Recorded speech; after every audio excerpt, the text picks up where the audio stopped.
I'm Lance, and that was my fish, Rosie. And today I'm going to read you a book called Big Owl. Oh, it's upside down.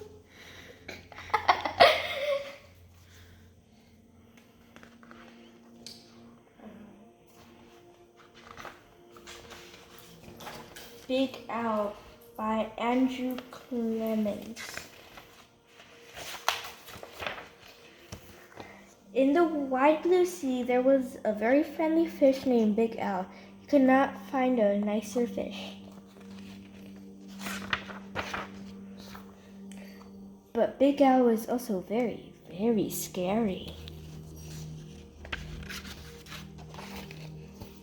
Other fish seemed to have at least one friend. Some had many, but Big Owl had none. He did not really blame the other fish. How could he expect little fish to trust a great big fish with eyes and skin and teeth like his? So Big Owl was lonely and cried big salty tears into the big salty sea. But Big Owl really wanted friends, so he worked at it. First, he tried wrapping himself up with seaweed. He thought it was a great disguise, but no one else did. Who wants to stop and talk to a floating plant that has big sharp teeth? Then he thought that if he puffed himself up round, the other fish would laugh and see how clever and silly he could be. All they saw was how big he could be, and they steered clear. Very early one morning, Owl went down to the bottom and flopped and wiggled himself into the sand until he was almost covered up. He looked much smaller. When the other fish came near, Big Owl talked and joked with them and had a delightful time.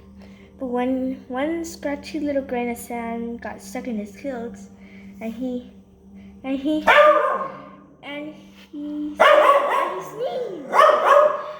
But when the sand cleared away, all the other fish were gone.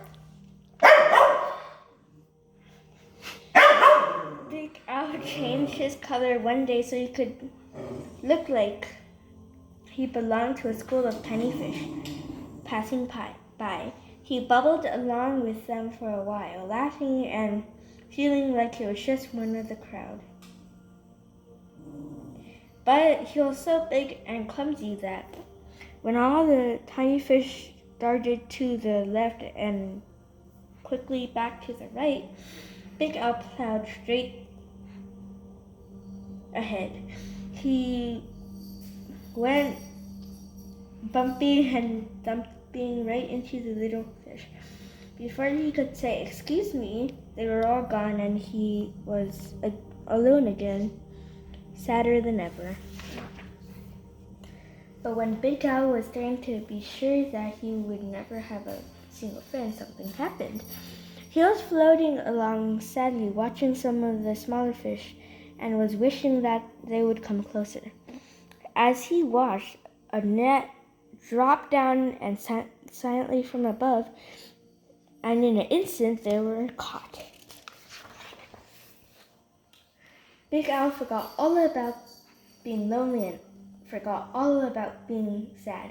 His eyes bulged out bigger and rounder than ever, and with a mighty flip of his tail, he opened his mouth and charged straight at the net. The net was strong, but Big Owl was stronger. He ripped through it, and all the fish rushed out through the hole. But when Big Owl tried to turn around to go out of the hole, he got all tangled up in the net. He was stuck.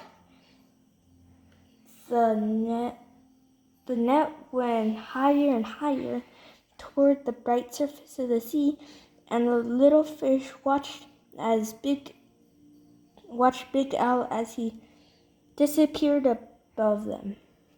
When the little fish were able to speak again, all they talked about was the huge, wonderful fish that saved them. How great to be free, but what a shame that the big fellow had been captured. Not just then there was an enormous crashing splash above them, and the small fish darted away. Was it the net again? Not at all. It was Big Al. The fisherman took one look at him and threw him right back into the ocean. And now there's one huge, puffy, scary, fierce-looking fish in the sea who has more friends than anyone else, Big Al. And that is the end of the book. Yay. Who was barking? The doggy.